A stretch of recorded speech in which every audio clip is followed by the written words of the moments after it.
And now, it's time for another Dice Tower review with Tom Vasel. Hey folks, Make and Break is a game that I played years ago in which you took blocks and you built the blocks in different formations to match it. It was almost kind of like a Lego type thing. They're not Legos, they're just blocks, but you look at it and go, how do I put these blocks together to make that formation and do it faster than everyone else? Well, today we're taking a look at Make and Break Architect.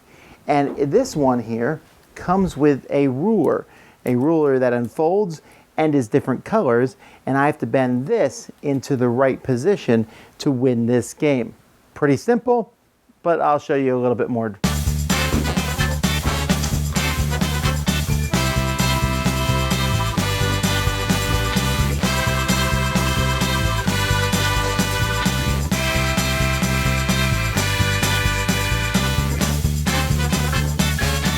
The goal of this game is to get 12 points. The first player to do that is the winner. If multiple players do it on the same time, you'll have kind of like a sudden death playoff. Now, what players are doing is each player is going to be given one of these. This is kind of, it looks like a ruler. Well, and actually, I guess you could use it as a ruler with different colors, and they bend in different directions. And the whole thing comes nicely like this, and so it's pretty easy to move apart and move around. And you're going to have a stack of cards that have an easy side and a hard side.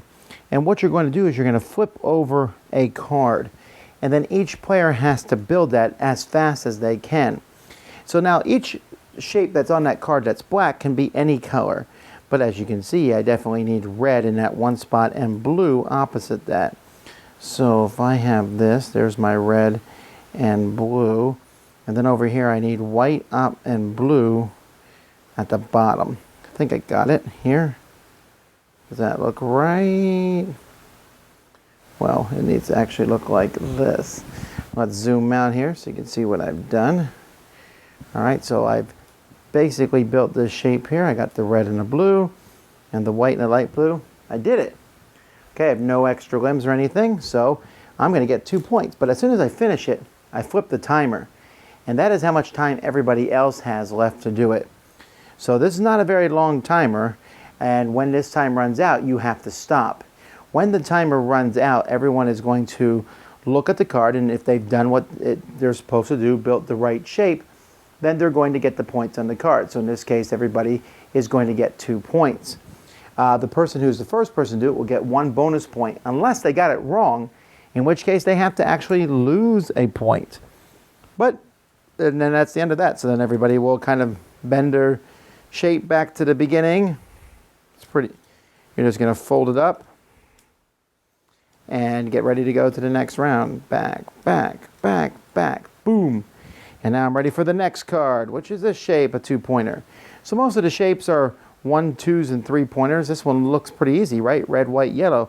But I have to figure out the right combination to get red, white, and yellow and nothing else. Well, that's red, yellow, and white, but this one's the yellow on the side and the red out the one. And how do I do that? Okay, so that's why that one's worth 3 points.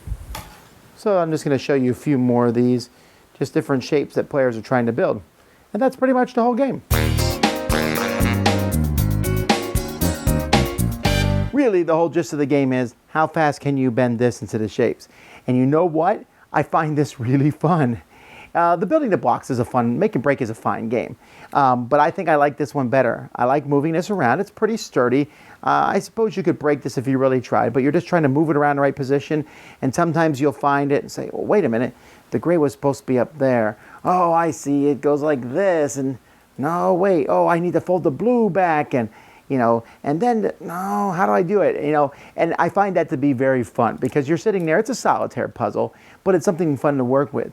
You can give this to a kid and it can be a solitaire thing to keep them occupied as they do each card. And of course, some people are going to be better at this than others. But I found that at least with Make and Break, that sometimes someone will find one puzzle very easily and then they won't find the other ones quite so easily. So the whole thing packages up into this nice little thing. I mean, you really, the box is really big. You don't even need this big giant box. You just need the cards, this, and the timer. And so if you wanted to put it in something smaller to transport, you could. So I think this is better than Make and Break Architect Of course, maybe I'm being attracted by the new shiny bendy thing. I do like this thing though. It's pretty cool. And if worse comes to worse, there's inches on one side, centimeters on the other.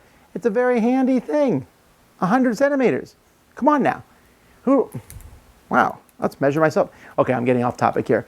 Make and Break Architect is a gimmick, obviously as a game, but it's a fun gimmick. It's one that makes you think, and there's a lot of cards in this game, and they're both double-sided, which lets you play this many, many times. Certainly check it out. Make and Break Architect. Dice Tower Judgment approved.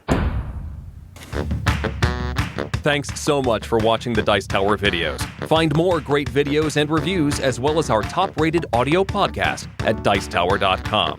You can also find other great shows at Dicetowernetwork.com. I'm Eric Summerer, and you've been watching The Dice Tower. The Dice Tower is sponsored by Cool Stuff Inc., where you can find great games for great prices. Cool stuff in stock. Check them out at CoolStuffInc.com. Shut the door.